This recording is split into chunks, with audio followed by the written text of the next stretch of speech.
Good morning, everyone. I hope you're all doing well today. Thank you so much for joining us for our webinar, where we'll be discussing findings from the 2024 Charity Job Salary Report. It's really great to have so many of you on the call with us. So my name is Lucy, and I am Research Manager at Charity Job. And I've been working here for 2 years now, and I work with Ginger to conduct research to understand our recruiter and candidate users better. So we use the insight we gather from candidates to create reports, blogs and webinars that inform recruiters about trends and best practices for attracting top talent in the sector. And we've also worked closely with Asmitha on this report, who is our Senior Data Analytics Manager, and Asmitha has led the analysis of the salary report data. And hello everyone, my name is Ginger and I'm Research Executive at Charity Job. I've been at Charity Job for around a year now, and I play a key role helping us understand our customers and monitoring market trends. Claire, who is Marketing Director, is also on the call with us, and she will be taking in questions at the end. So we're now just going to switch off our cameras now for the remainder of the webinar, and we'll jump right in. So now we're just going to go through a few bits of housekeeping before we kick off with the main part of this webinar. So firstly, you should be able to see our slides at the moment, and the slides should move through the webinar with us. If the slides go out of sync at any point, a Sync to Presenter button will appear in the bottom left-hand corner of the screen, where you can use arrows to flick through the slides. So you can just press that button to sync the slides with us. As we mentioned, there will be some time for Q&A at the end of the webinar, so please use the Q&A function on Teams to leave your questions. If you put your questions in the chat, we might miss them, so please make sure to use the Q&A. And if you're joining on the Teams app, this should be on the banner at the top of your screen, and if you're joining on your phone, this should be on the bottom right-hand corner. And Claire will be keeping an eye out for questions, and we'll try to answer as many of these as possible in the Q&A session at the end of the webinar. So don't worry if you don't get an immediate response to your question. And if we don't get around to answering your questions, we will follow up with you directly after the webinar. And just a note, the webinar is being recorded, so please only share your questions if you're happy for them to be on the recording. And finally, we will be sharing a recording of this webinar and the webinar slides, as well as a copy of the salary report to all those who registered later today. So here's a quick overview of what we will be covering today. So we will start off by talking about the methodology and how we compiled the salary report. We will then touch on the living wage and how we have looked at this as well in our report, before moving on to talk through some of the key market trends we found from our data. And then we will get to the main part of the webinar, where we discuss salaries and salary trends in our main job categories. So this is fundraising, admin, operations, HR, and so on. And then we will share some key insights from our latest candidate research, including findings from our latest 2024 pay and retention survey. And then finally, we will wrap up with some standout insights from the report. So we should have about 10 minutes or so at the end for Q&A and discussion, and we aim to wrap up at around about 50 minutes. So we're now going to briefly take you through how we put the 2024 salary report together, as well as some things to keep in mind as you listen today. So all salaries are derived from 48,500 job vacancies posted on the Charity Job website in 2023. And we also discuss some findings from candidate research, including the pay and retention survey and benefit survey. At some points today, we'll compare to our data from 2022 to give an idea of how things have changed since the previous year. And we also compare average salaries for roles based in London compared to those outside of London. So for context, more than half of the jobs posted on our website were based in London last year. And we will also look at how salaries vary by charity size. So we refer to charity sizes as small, medium, and large. And these have been classified as follows. So small is a headcount of 20 or fewer employees. medium is 21 to 100 employees, and large is 101 or more employees. Within categories, we specified salaries by experience levels, so for example, junior, management, and so on. And these experience levels are in accordance with how these jobs have been categorised by recruiters when they post a job. The data presented in this report draws on a large number of job postings from the Charity Job website. It has been reviewed by our team at Charity Job, and we are confident that it reflects the sector closely. However, it is important to understand some potential limitations. So, for example, as I mentioned, the categories in the report reflect how recruiters classified the jobs they posted, which may not be without some errors. To minimise this, we've excluded categories based on only a small number of roles. And we've also chosen to include only the categories of jobs with the most job postings in 2023, which means that some of the less common job categories haven't been included in this report, but they are still reflected in overall charity sector trends and salary averages. And at some points in this webinar, we will talk about demand. And we measure candidate demand by looking at the average number of clicks on the apply button that a job gets. And finally, we're only sharing findings here, which are particularly interesting. So for a more detailed breakdown, please do check out the full 2024 salary report. So this year, we collaborated with the Living Wage Foundation to investigate how charity salaries compare. And the living wage calculated by the Living Wage Foundation reflects the actual cost of living, covering essentials like food, housing, and transport.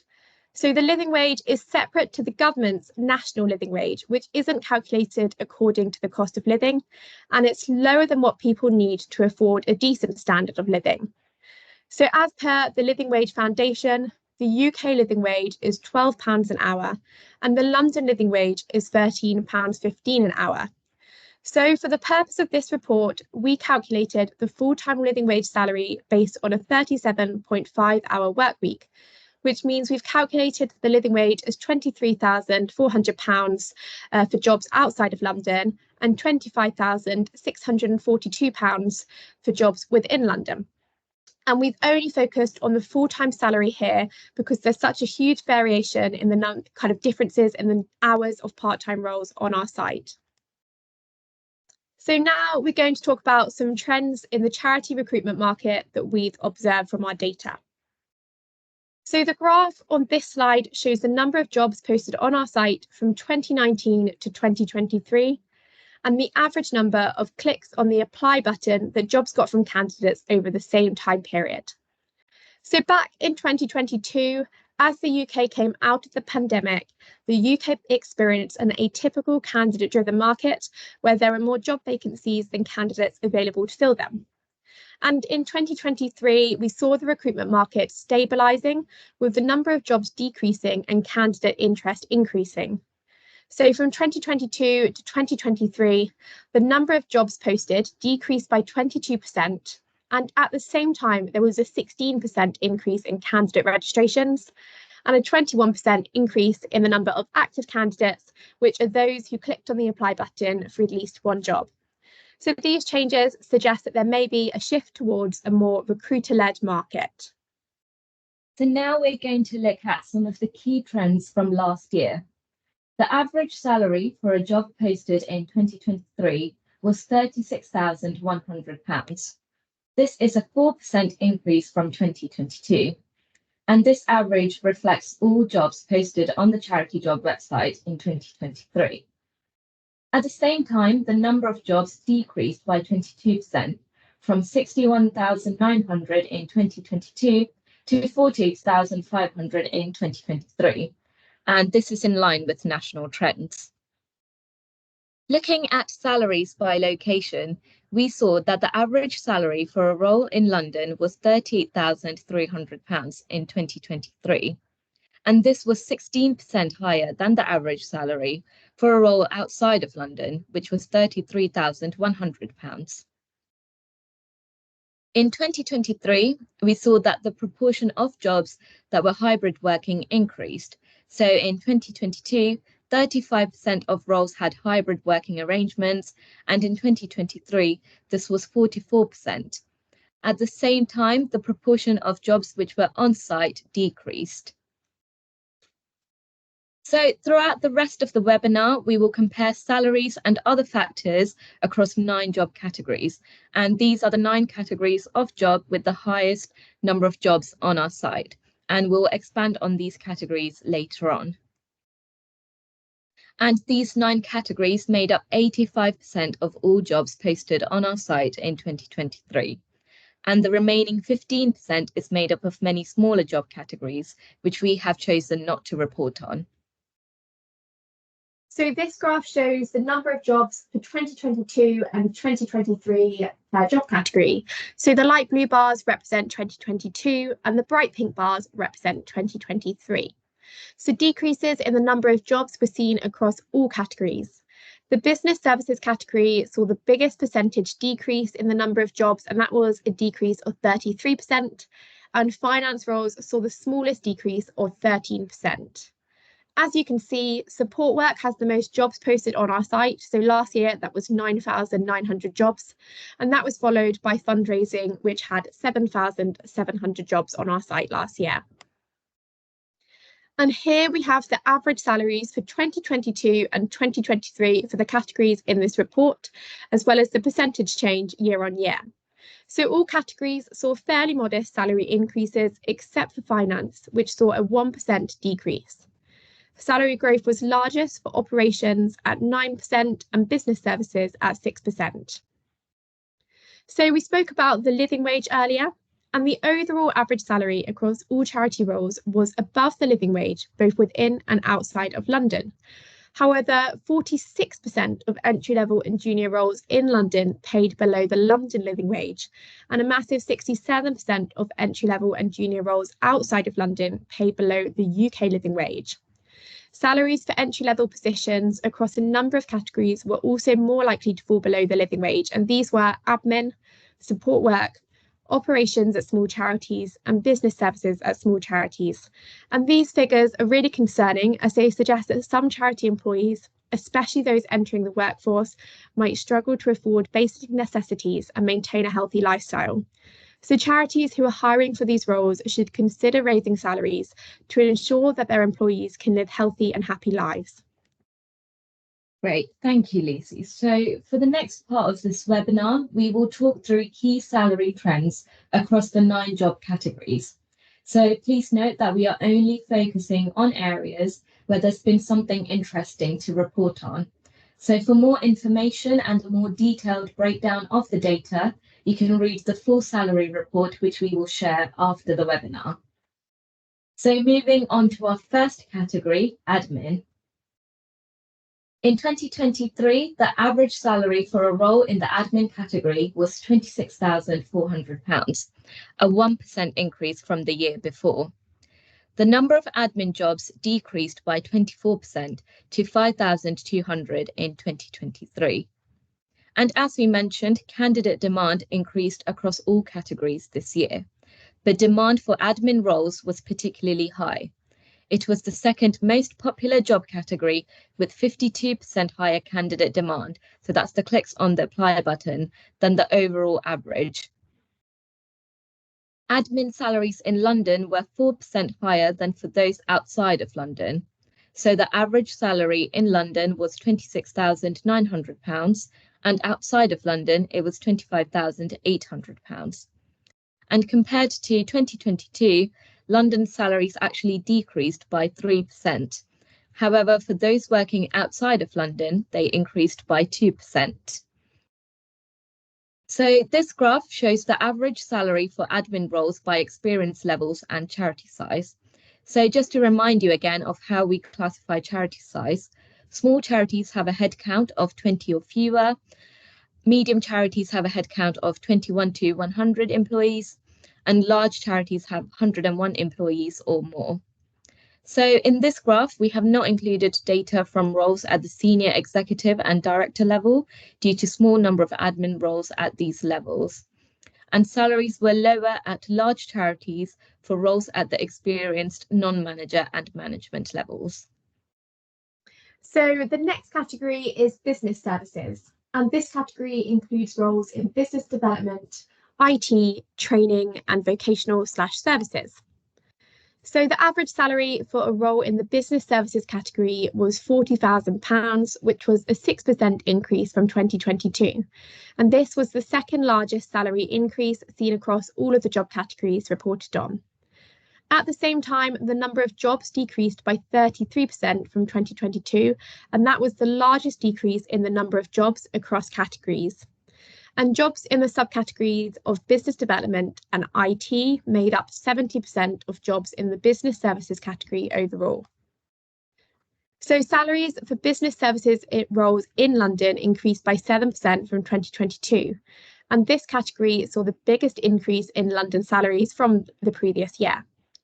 Salaries outside of London increased by 10% overall, which can largely be attributed to a 24% salary increase seen for management roles outside of London. Looking at the average salaries by charity size across the subcategories of business development, IT, training and vocational/services, we can see that in 2023, IT and business development roles paid more than training and vocational/services roles on average.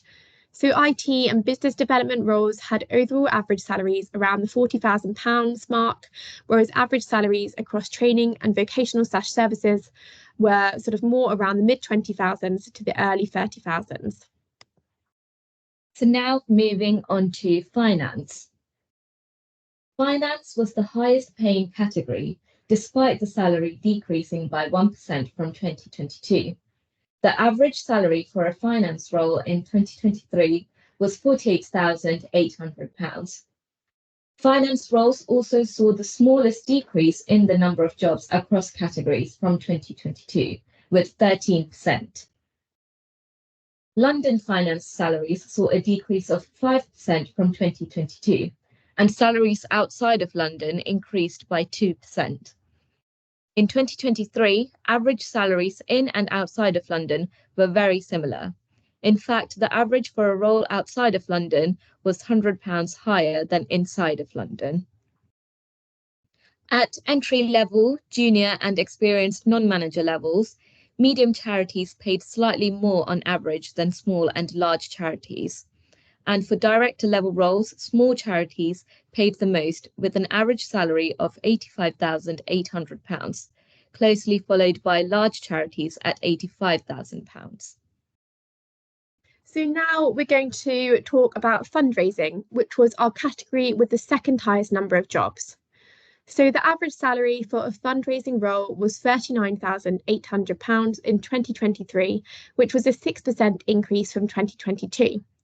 And jobs in fundraising compared to jobs in other categories were in less demand from candidates overall, with 61% fewer clicks on apply compared to the overall average for all jobs in 2023. The average salary for a fundraising role in London was £41,600, which was 11% higher than the average salary for a role outside of London, which was £37,600. And this graph shows how salaries vary by organisation size and working arrangements. So interestingly, we saw that large-sized charities paid the highest salaries for remote roles, medium-sized charities had higher salaries for on-site roles, and small-sized charities had higher salaries for hybrid roles. However, all average salaries were sort of typically within a range of around £5,000. And here we have salaries by experience level and organisation size. So there's not much really here to kind of see on this graph, but as expected, salaries did increase as experience levels increased. And we also saw that senior executive salaries were slightly lower at large charities. Thank you, Lucy. So now moving on to our category with the fewest number of jobs of those included in the report, HR. So the average salary for a HR role in 2023 was £43,500, and this was the second highest paying category. The number of jobs decreased by 27% from 2022, and there were only 1,000 HR jobs on the site in 2023.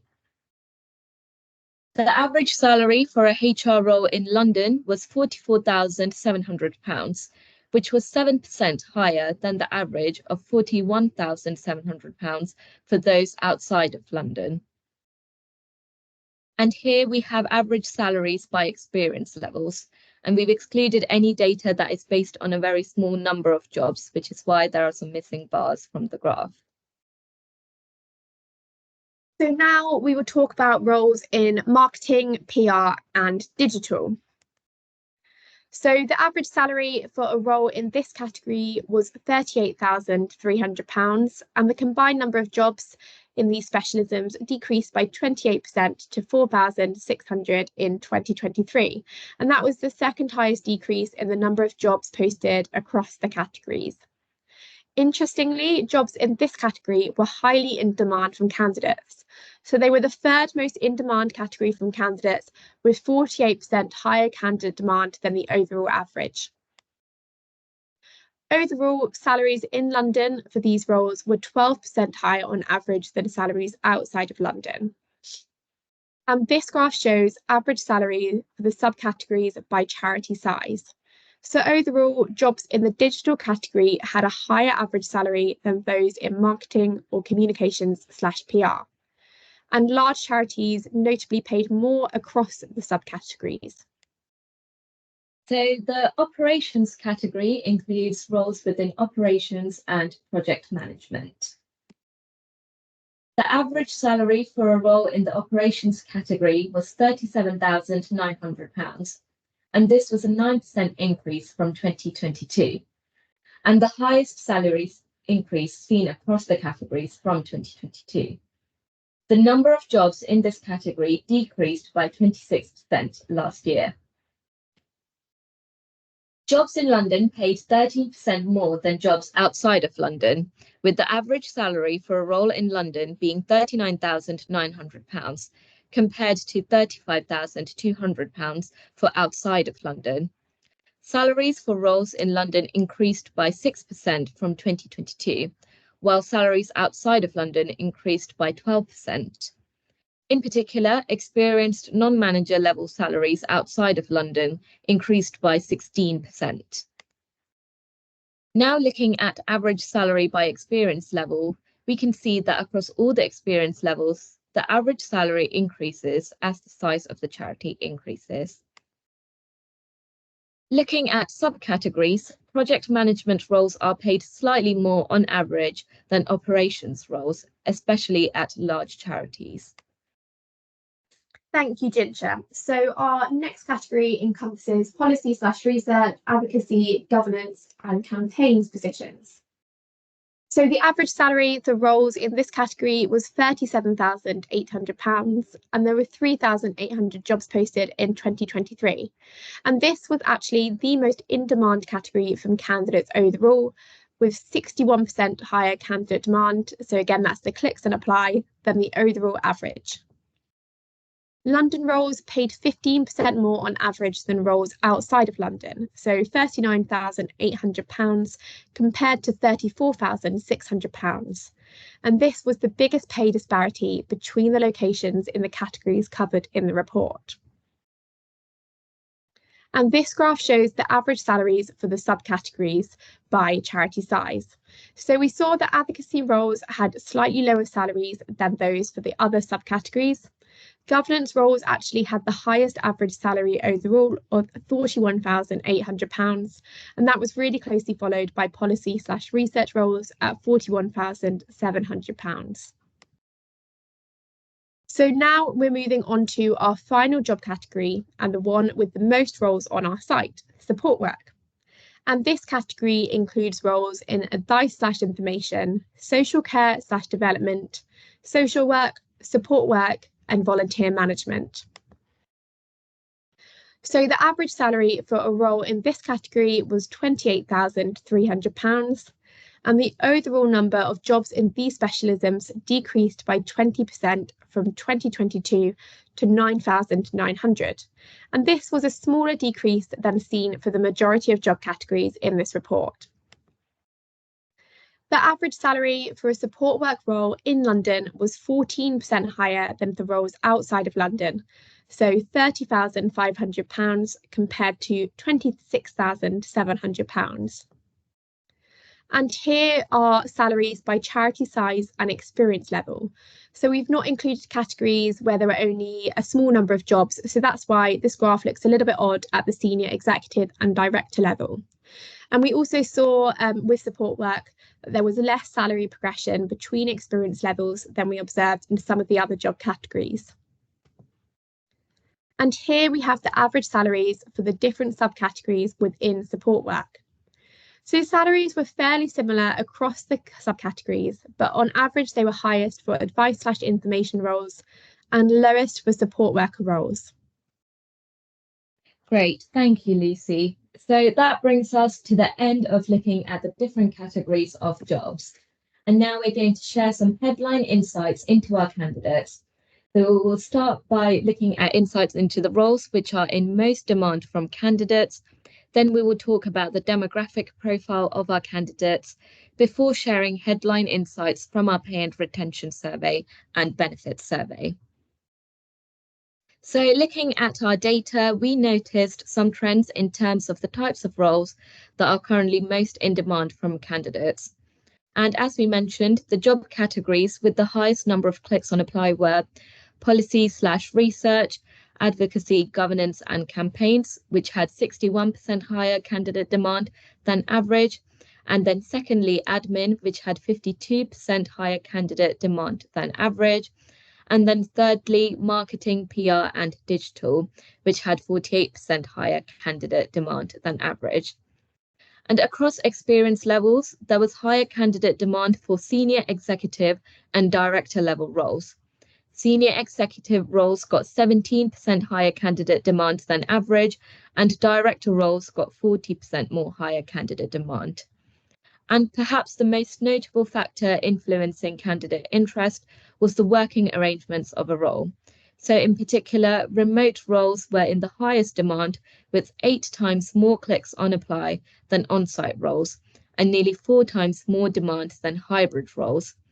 After this, hybrid roles got twice as more clicks on apply than on-site roles. So who are our candidates? In October, we surveyed our candidates to understand more about who they are. We analysed responses from candidates who were based in the UK. So we had over 3,000 responses of UK candidates, which we analysed. And here's what we found. We found that 72% of our respondents were female and 24% were male. 29% of our candidates are from a non-white background, which was more ethnically diverse than the UK population and the charity sector. 91% of our candidates are within the age range of 25 and 64, and 1 in 5 candidates identified as disabled. And looking at sectors of work, just under half of our candidates currently work in the charity sector, and 24% currently work in the private sector, and 23% work in the public sector. Thank you, Ginger. And in January, we conducted another survey to investigate the factors affecting candidates' pay and retention within the charity sector. So the survey explored candidates' salary, whether they'd had a pay increase at work, and whether they'd considered moving jobs. So we analysed responses from those who are currently working in the UK charity sector only. So we had over 1,800 responses. So over the next few slides, I'm going to talk through some headline findings, but we will also be publishing a full report with more detailed insights later this year. So we asked candidates who had been in their current job for more than a year if they'd received a pay increase within the last year, and 74% had. So 53% received a pay increase due to an annual salary review, 11% received one due to a promotion or increase in responsibilities, and 10% received one due to a promotion or increase in responsibilities, as well as an annual salary review.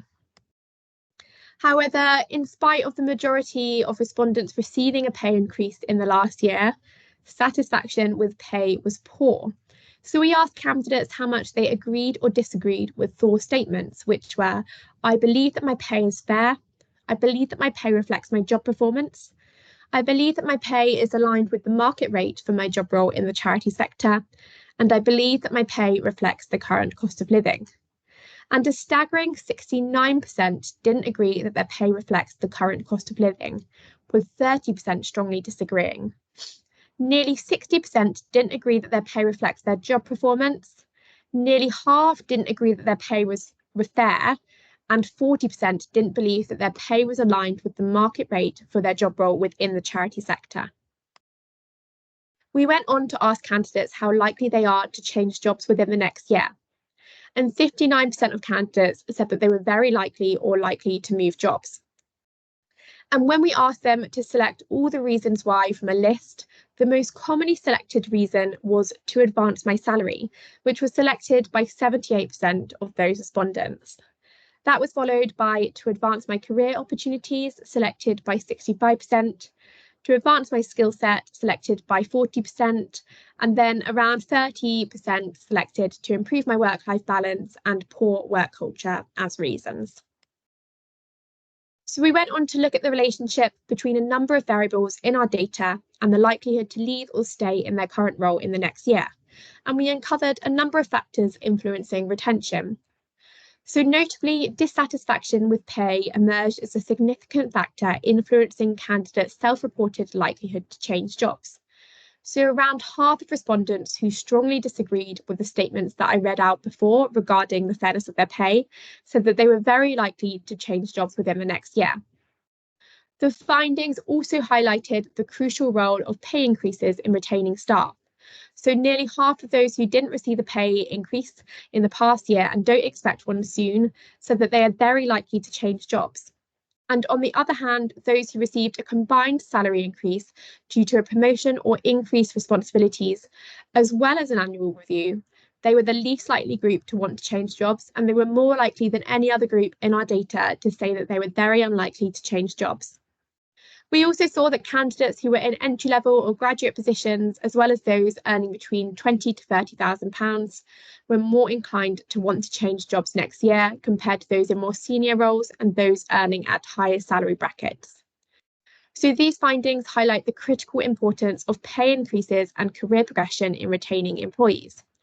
So regular salary increases and reviews coupled with opportunities for advancement act as effective incentives to keep valuable staff engaged and motivated to stay at your charity. So now I'm just going to talk through a few of the headline findings from the benefits survey which we ran last year, which looked at the benefits and perks that candidates receive in their current role and the ones that they value the most. And if you're interested in finding out more, you can download the full report from our website. So candidates who are currently in employment in the UK were asked to select all the benefits that they receive in their current role, as well as those that they value the most when considering a new role. So looking at those respondents who worked in the charity sector only, the most common benefits and perks received were 25 days or more annual leave, and that was received by 80% of those in the sector. That was really closely followed by remote working options received by 79%. 71% had flexible working hours, and then around half received free tea and coffee, as well as training and development opportunities. And then we went on to ask all respondents about the top benefits and perks most critical to them when considering a new job opportunity. And the top 5 benefits and perks that charity job candidates want were actually quite aligned with those most commonly offered by charities. So the most in-demand benefit or perk was the generous annual leave allowance, so 25 days or more. That was followed by flexible working hours, remote working options, then training and development opportunities, and finally, there was quite high demand for the 4-day work week on full-time pay. So we went on to ask candidates how important the following factors are when considering job opportunities. So the salary, flexible working hours, remote working opportunities, organisation culture, diversity of the organisation, and organisation mission/purpose. So as you can see from the graph, most candidates believe these all to be important factors. The salary did stand out as being very important, with 91% of respondents saying that it was either important or very important. But interestingly, respondents were actually similarly as likely to see organisation culture and organisation mission/purpose as being very important or important. So this suggests that for charity job candidates, a fulfilling and meaningful job is about more than just a pay packet. So salary remains a vital factor for the majority of candidates. However, an organisation's culture, as well as its mission, also attracts candidates. Candidates want to work for a cause they're passionate about, surrounded by people equally as passionate in a positive working environment. So we're now coming towards the end of this webinar. So we wanted to highlight some standout insights from the Charity Job Salary Report 2024. So the most in-demand job categories from candidates were policy, advocacy, governance and campaigns. Secondly, admin. And thirdly, marketing, PR and digital. Finance roles on average paid the most, while admin roles paid the least. And support work was the category with the highest number of roles on our site. Remote roles were in the highest demand, with 8 times more clicks on apply than on-site roles. And the average salary for a role in London was 16% higher than a role outside of London. Thank you, Ginger. And to conclude, we wanted to leave you with some final points. So in 2023, the recruitment market stabilised from the previous year's candidate-driven market. So there was a return to balance with more active candidates and fewer jobs than 2022. The work landscape continues to evolve, with hybrid working gaining further traction, while on-site positions decline. In terms of compensation, we saw the average salaries increase this year. However, concerns regarding salary satisfaction remain, fueling aspirations to change jobs. And additionally, there are still large numbers of employees being paid below reasonable wages. So 46% of entry-level and junior roles in London pay below the London living wage, and 67% of entry-level and junior roles outside of London pay below the UK living wage. And finally, while we recognise the challenges that charities face in today's climate, our report highlights that fair compensation is essential not only for attracting and retaining talent, and also for promoting equality, diversity and inclusion in the sector, but also for ensuring that your employees can live healthy and happy lives. So thank you all so much for listening. We are now going to hand over to Claire for the Q&A. And just a quick reminder here that for any questions we don't get to answer now, we will follow up with you afterwards. Morning, everyone, and thank you, Lucy and Ginger. That was a really great and informative presentation. Really interesting. We've got lots of questions, and as Lucy said, I will try to get through as many as possible. But if we don't get round to you, we will contact you individually. So the first question, actually, which was from right at the beginning, I think maybe some people missed it, was how is the living wage calculated? And also, what's the difference between that and the national living wage? Yeah. So the living wage, it's calculated according to the cost of living. So it's essentially based on a basket of household goods and services. So this includes things like food, housing, utilities, childcare. So, for example, if you need to buy new school uniform for growing children, transportation, and so on. And also, so the national living wage, so that's separate, and that's created by the government, and it's as a minimum pay for over 20s. So that's £11.44 across the UK, and it's statutory.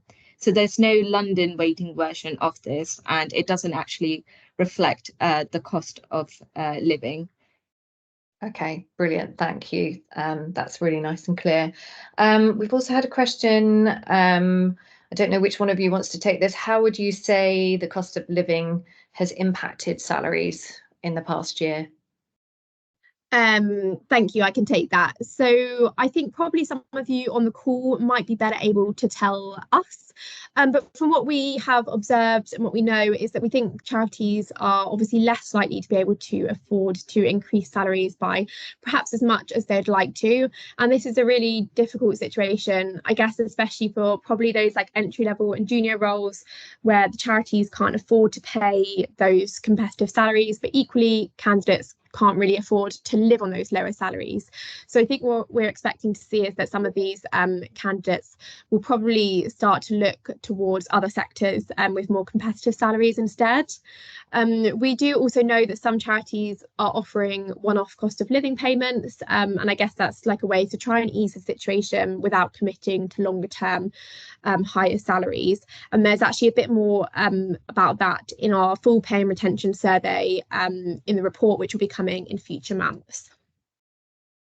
Great, thanks, Lucy. There have been a few questions about where the data has come from, specifically sort of the areas outside of London. So lots of questions about what percentage of data is Scottish. I can't pinpoint that at the moment, but I don't know which one of you guys want to take this, but do we have any details about salaries in specific areas outside of London? Sure. So in this report, we did just focus on looking at salaries in London versus outside of London. And I think that is mainly because I think it's about over 50% of our jobs on our site are based in London. So we don't report on the more specific salaries for other locations, mainly because it means the data for those other areas is probably not statistically robust or reliable. However, we are actually looking at updating our salary checker tool with more granular location information in future to help you kind of benchmark your salaries by wherever you're based. So yeah, please keep your eye out for that. Yeah, and just to let you know, the salary checker tool is free. That's in the logged in section of the recruiter area of our site. So you can go in and have a play around with that anytime. Another question is there any reason why jobs decreased last year from 2022?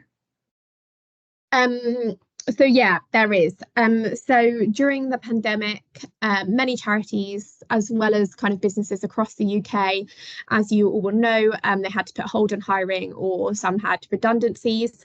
So in 2022, I guess that was really the year when the UK sort of began to properly come out of the pandemic, and then all these charities and organisations ramped up hiring again. And that actually caused a really significant jump in the number of jobs. So it greatly exceeded the levels of jobs before the pandemic. And that surge is what created that kind of unusual candidate-driven market. So in 2023, the number of jobs decreased because the market kind of like returned to a bit more balance. So it was sort of like a natural correction from those exceptionally high numbers in 2022. But just to say here that our current levels of job vacancies are still higher than before the pandemic. So if we compare to 2019, they're still higher. And when we look at the ONS figures on job vacancies across the UK, we are continuing to see like many consecutive drops in the available jobs. And that's actually, I believe it's expected to continue. And that could take us to below the 2019 levels this year.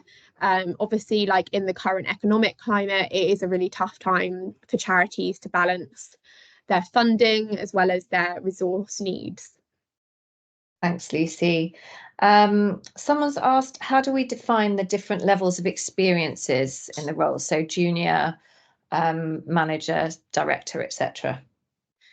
Sure. So those experience levels are defined very much by a recruiter when they post a job. So if you're a recruiter posting a job on Charity Job, you have to say, yeah, whether your job is management, junior, and so on. So yeah, we don't have a really specific definition there. It is very much recruiter led. Okay, so we are reliant on the data that is entered when someone posts a job. Okay. Yeah, thank you. Oh, this is a good one. How can we work out what is a fair pay increase for 2024-25? That is a really good question. So we wouldn't want to advise on a specific percentage. I guess the first thing that you should think about is have a look at the living wage salaries and just try to ensure that all of your employees are paid above that as a very first step. But in terms of like thinking about your pay increases, we would recommend, I guess, a balanced approach. So definitely you should think about considering inflation, You should also try and benchmark your roles, so looking at the charity averages as well as the role averages, and that's exactly what we hope you can use this report to help you with.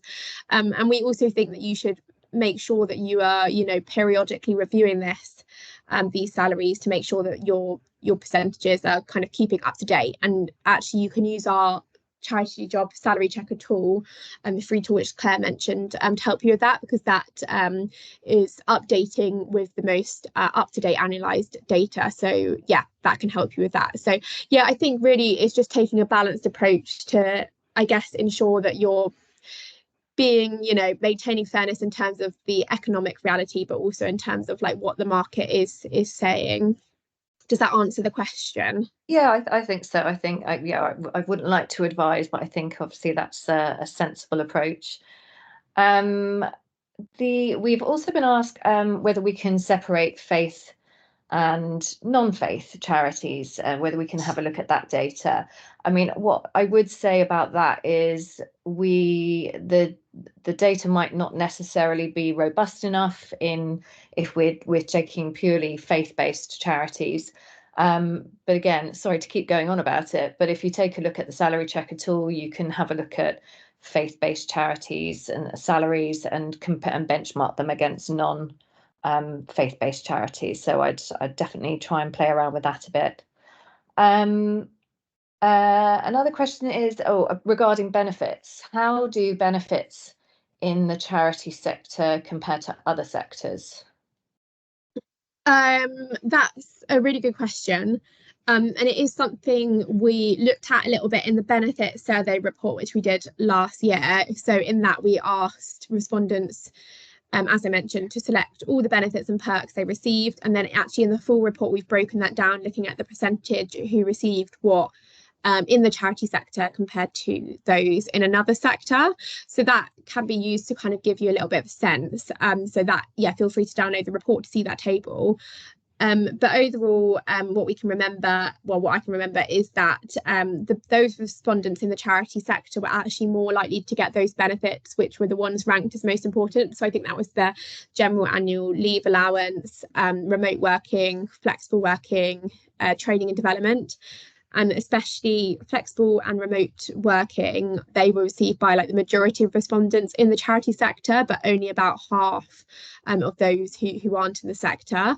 But what we did see is that some other benefits, so things like, cycle to work scheme, perhaps this is more of a perk, but a clear progression pathway, and also things like performance bonuses, they are received by more respondents not working in the sector. But yeah, I would recommend downloading the report to get a bit more information on that.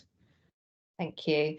And Nayara, you asked about an age breakdown for the candidates. Now, I'll get back to you after this on that, because I wasn't sure whether you were talking about benefits, pay and retention survey, or whether just candidates generally. So I'll email you this afternoon to find out a bit more detail to see if we can help. Someone has asked if candidates are more motivated by organisational cause, which we discussed during the end of the presentation, why does salary matter so much, and why should we look at increasing it? Who wants to take that one? I can take it. Yeah, sure.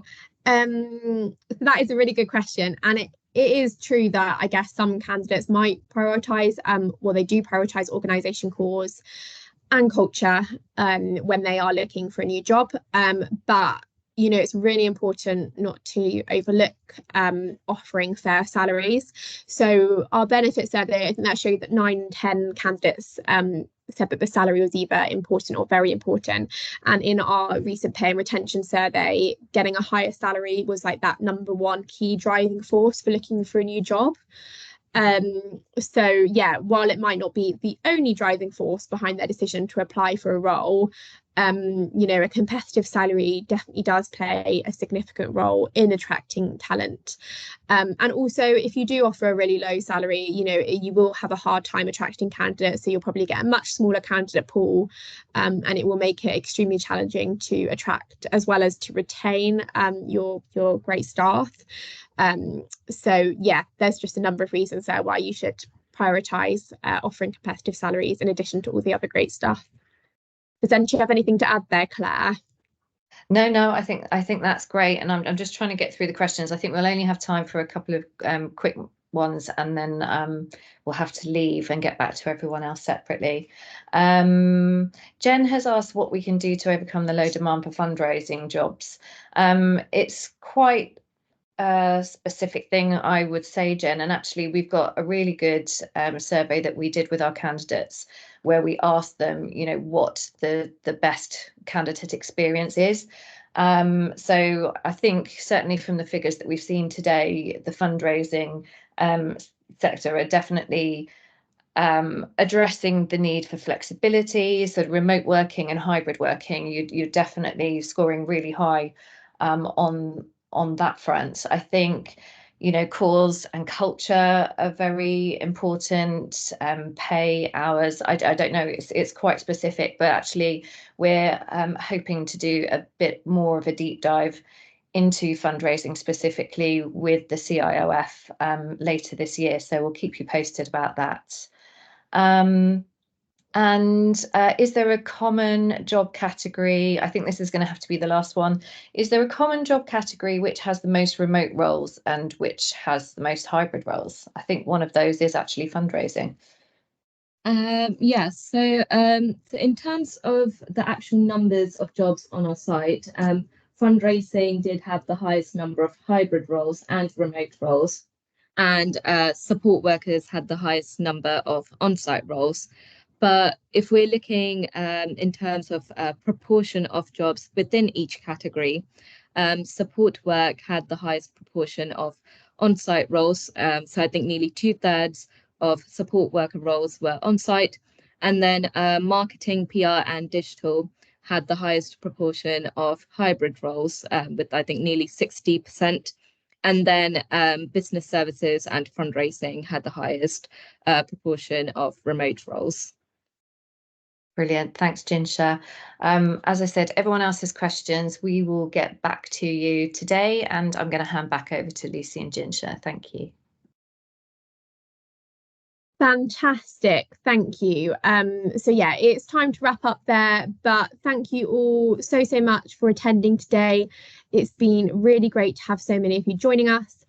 So just to reiterate, we will be sharing a copy of the salary report, the slides and the webinar recording later today, and on that you will get kind of an automated recording shared shortly after this webinar. But we will be sharing it again later in addition to those other resources. And then just to say, over the coming months, we will be hosting more webinars, so please do keep your eyes out for more information on those. But yeah, thank you all so much for attending, and we hope you all have a fantastic rest of your day.